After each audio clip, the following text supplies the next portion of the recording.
সম্পূর্ণভাবে law and order ভেঙে পড়েছে। ল অ্যান্ড অর্ডার বলে কিছু নেই। সন্দেশখালী ঘটনা অমিত শাহকে চিঠি, বঙ্গ বিজেপির তরফ থেকে কেন্দ্রীয় স্বরাষ্ট্রমন্ত্রীর হস্তক্ষেপ চেয়ে এই চিঠি বিজেপির রাজ্য সভাপতি সুকান্ত মজুমদারের। আরো বিস্তারিতভাবে জানবো, সঙ্গে রয়েছে আমাদের প্রতিনিধি রাজীব চক্রবর্তী। রাজীব, চিঠিতে ঠিক কি উল্লেখ? শিলাদিত্য, রাজ্য বিজেপির সভাপতি সুকান্ত মজুমদার তিনি কেন্দ্রীয় স্বরাষ্ট্রমন্ত্রী অমিত শাহকে চিঠি লিখেছেন এবং চিঠি লিখে কেন্দ্রীয় হস্তক্ষেপ দাবি করেছেন। সন্দেশখালী এবং বিশেষত সন্দেশখালী এবং পাশাপাশি গোটা রাজ্যের আইন শৃঙ্খলা ভেঙে পড়েছে এবং অবনতি হয়েছে, এই বিষয়গুলি তিনি উল্লেখ করেছেন।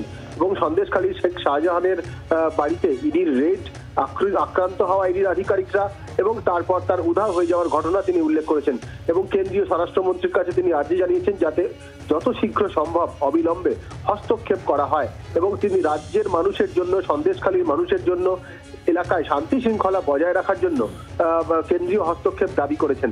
আমরা জানি এর আগেও কেন্দ্রীয় হস্তক্ষেপ দাবি করেছেন বিজেপির বহু নেতারা, কিন্তু এবারের ঘটনায় বিশেষত গত কয়েকদিন ধরে সন্দেশখালী যেভাবে উত্তপ্ত হয়ে উঠছে সেই বিষয়গুলি উল্লেখ করে সুকান্ত মজুমদার তিনি কেন্দ্রীয় স্বরাষ্ট্রমন্ত্রী অমিত শাহকে চিঠি লিখেছেন। ধন্যবাদ রাজীব। আর এ নিয়ে রাজ্য বিজেপির সভাপতি সুকান্ত মজুমদার কি বলেছেন, অপরদিকে তৃণমূল কংগ্রেস নেতা পার্থ ভৌমিক কি বললেন, শোনাবো। ওই এলাকাগুলোতে হামলা করছে, অগ্নিসংযোগ করছে, সম্পূর্ণভাবে ল অ্যান্ড অর্ডার ভেঙে পড়েছে। ল অ্যান্ড অর্ডার বলে কিছু নেই। জঙ্গলে যেরকম জঙ্গল রাজ চলে সেরকম জঙ্গল রাজ চলছে এই মুহূর্তে সন্দেশখালীতে। তাই আমি মাননীয় গৃহমন্ত্রীর কাছে চিঠি দিচ্ছি, ইমিডিয়েট সেন্ট্রাল ইন্টারভেনশন প্রয়োজন, কেন্দ্রীয় হস্তক্ষেপ প্রয়োজন।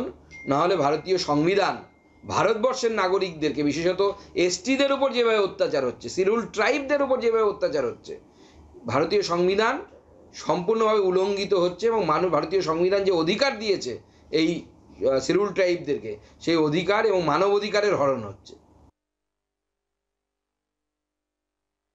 এটা অভ্যেসে পরিণত হয়েছে। প্রত্যেক দিন একটা করে চিঠি স্বরাষ্ট্রমন্ত্রীকে না লিখলে ওনার নামটা স্বরাষ্ট্রমন্ত্রী ভুলে যেতে পারেন।